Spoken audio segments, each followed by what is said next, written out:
బ్రహ్మాండమైన స్పందన వస్తున్నది. విశేషమైన స్పందన జూబ్లీహిల్స్ బై ఎలక్షన్లో ఉన్నది. ఏ ప్రజలను అడిగినా ఎక్కడికి పోయినా ఈ 22 పాలనలో కాంగ్రెస్ పాలనలో విసికి వేసారిపోయిన ప్రజలు అనేది స్పష్టంగా కనిపిస్తున్నది ఎక్కడికి పోయినా కూడా. కాబట్టి తప్పకుండా రేపు జరగబోయే ఎలక్షన్లో మాగంటి సునీత గారి గెలుపు అనేది చాలా ఈజీగా గెలవబోతా ఉన్నారు. ఒకటి మాగంటి గోపీనాథ్ గారు చేసిన అభివృద్ధి ఒకవైపు, రెండో వైపు కాంగ్రెస్ వైఫల్యాలు స్పష్టంగా కనిపిస్తూ ఉన్నాయి. ఎందుకంటే ఈ జూబ్లీహిల్స్లో చాలామంది సెటిలర్స్ ఎక్కువగా ఉన్నారు.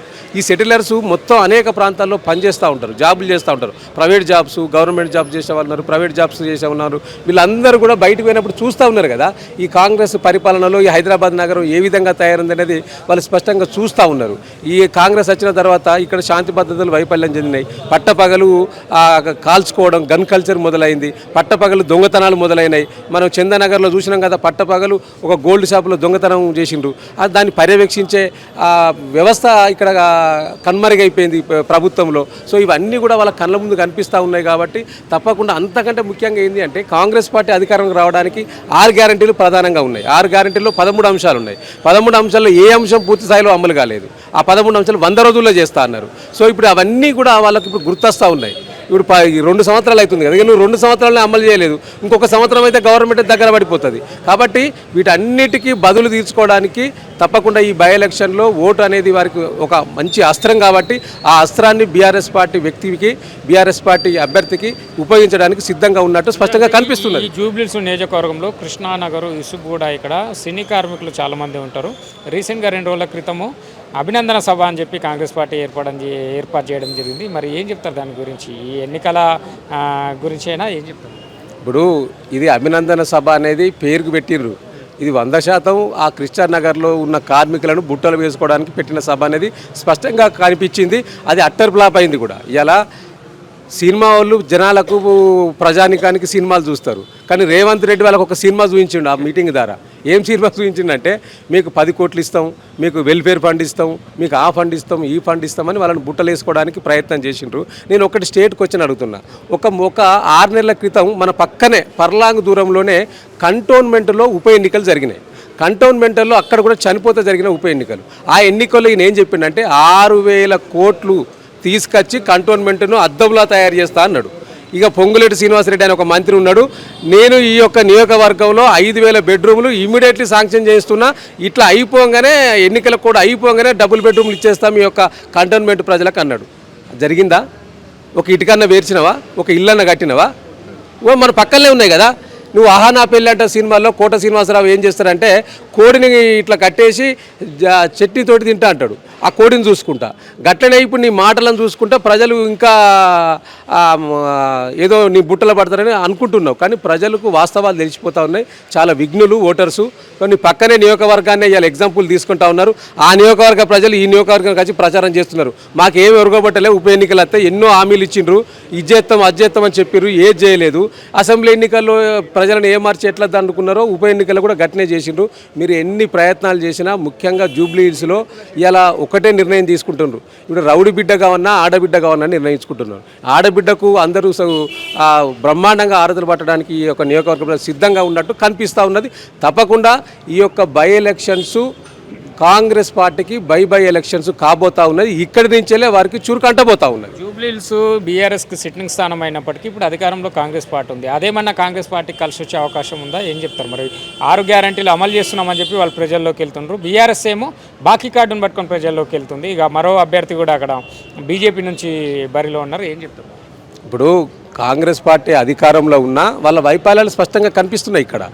ఇప్పుడు గతంలో కంటోన్మెంట్ గెలవడానికి ఏంటంటే అప్పుడే ఎంపీ ఎలక్షన్స్ వచ్చినాయి కాబట్టి వారు ఇంకా ఏమో చేస్తారు, ఇంకా సమయం ఉన్నది కదా, మనకి ఇచ్చిన హామీలను నెరవేరుస్తారేమో. ఇప్పుడు కొత్తగా నియోజకవర్గంలో హామీలు ఇస్తున్నారు, ఇవి కూడా నెరవేరుతాయని ఒక ఆశ. ప్రజలు ఆశాజీవులు అండి. ప్రతి ఒక్కరు ఆశ పెట్టిస్తే తప్పకుండా ఇలా ఉన్న రేపే నెరవేరుతుందో అని అనుకుంటారు. కానీ అది ఎన్ని రోజులు ఉంటుంది? అది తేలిపోతుంది కదా. ఇప్పుడు 2 సంవత్సరాలు అయింది, మీరు ఏం చేయలేకపోయినారు. ఇచ్చిన హామీని ఒకటి నెరవేర్చలేదు. ప్లస్ మీ 22 పాలనలో మొత్తం ప్రజలు అధోగతి పాలైంటారు కదా ఈ రాష్ట్రంలో. ఇప్పటి వరకు మున్సిపల్ శాఖ మంత్రి లేడుగా. 2 సంవత్సరాలు అవుతుంది ఈ యొక్క నగరానికి. మున్సిపల్ శాఖ మంత్రి కూడా ముఖ్యమంత్రి దగ్గరే ఉన్నది, శాంతి భద్రతలు పర్యవేక్షించే శాఖ హోంశాఖ మంత్రి కూడా నీ దగ్గరే ఉన్నది. ఇలా పట్టపగలు గన్ కల్చర్ తీసుకొచ్చినావు, కాల్పులు జరుగుతూ ఉన్నాయి. మలక్పేట లాంటి ప్రాంతాల్లో మొన్న ఒక కమ్యూనిస్ట్ నాయకుని కాల్చి చంపేసారు. మొన్న చందనగర్లో పట్టపగలు దొంగలు పడ్డారు ఒక గోల్డ్ షాప్లో. గతంలో ఉంటేనే 10 సంవత్సరాల బీఆర్ఎస్ సర్కార్లో ఇట్లాంటివి ఏమైనా ఎక్కడైనా కనిపించినాయా? లేవు కదా. నువ్వు వచ్చినాకనే కదా దోచుకోవాలి, దాచుకోవాలి, నాకెంత నీకెంత. క్యాబినెట్ మీటింగ్ పెడితే కూడా పంపకాల విషయంలోనే మాట్లాడుకుంటూ తప్పితే ప్రజల బాగోగుల గురించి, ప్రజలకు ఇచ్చిన హామీల గురించి మాట్లాడే పరిస్థితి ఈ యొక్క ప్రభుత్వంలో కనిపిస్తలేదు. కాబట్టి ప్రజలు ఎన్నికల్లో చురుకు పెట్టడానికి ఆలోచన చేస్తారు. మరోవైపు నిన్న నుంచి సోషల్ మీడియాలో ఒక న్యూస్ వైరల్ అవుతుంది, మైనార్టీకి మంత్రి పదవి అని చెప్పి. దాని గురించి ఏం చెప్తారు? ఈ నియోజకవర్గంలో ముస్లింలు కూడా కీలకంగా కాబడుతున్నారు, మైనారిటీ ఓట్లు ఎక్కువ ఉన్నాయి కాబట్టి.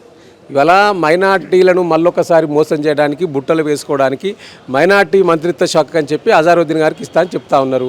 వారితో ఒరిగేది ఏముండదని మేము భావిస్తూ ఉన్నాం. ఎందుకంటే వారు ఎమ్మెల్యేకే అనర్హులని మీరే ప్రకటించారు కదా. గతంలో 15,000 ఓట్లతో తేడాతోటి ఓడిపోయిండు. ఆయనకు ఎమ్మెల్యే టికెట్ ఇస్తే బ్రహ్మాండంగా గెలిచేదని ఇక్కడ ప్రజలు అనుకుంటున్నారు.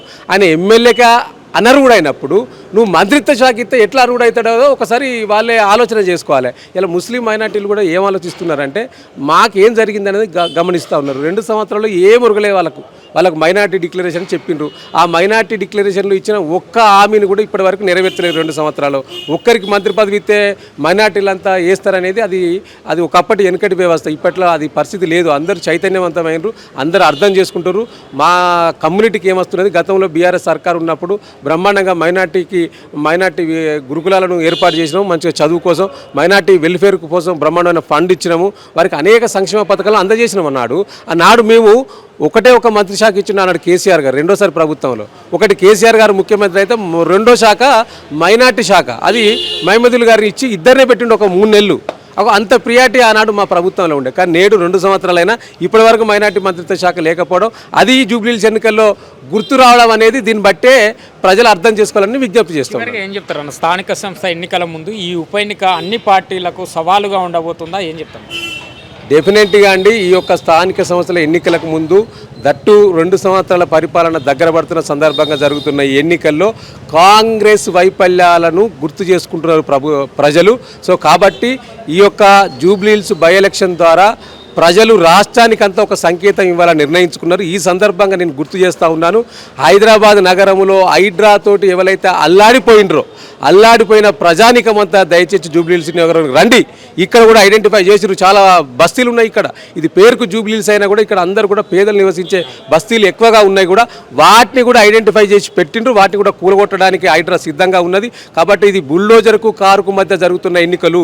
బుల్డోజర్ కావాలి, ఒకవేళ మీరు కాంగ్రెస్కు ఓటేస్తే బుల్డోజర్కు లైసెన్స్ ఇచ్చినట్టే అని భావిస్తూ ఉన్నారు. కాబట్టి తప్పకుండా కాంగ్రెస్ ద్వారా నష్టపోయిన ప్రతి ప్రజానికం జూబ్లీహిల్స్ నియోజకవర్గంలో ఉన్న వారి అనుయాయులకు, వారి అనుచరులకు, వారి దోస్తులకు తప్పకుండా కారు గుర్తుకు ఓటేస్తేనే శాంతి భద్రతలు బ్రహ్మాండంగా ఉంటాయి, పేదరికం బ్రహ్మాండంగా వాళ్ళందరికీ అండగా ఈ యొక్క గులాబీ కండువా ఉంటుందని వారు భావించే తీరుగా ఈ ఎన్నికలు ఉండబోతూ ఉన్నాయి. కాబట్టి కాంగ్రెస్ పార్టీకి ఇది బై ఎలక్షన్స్ కాబోతూ ఉన్నాయి.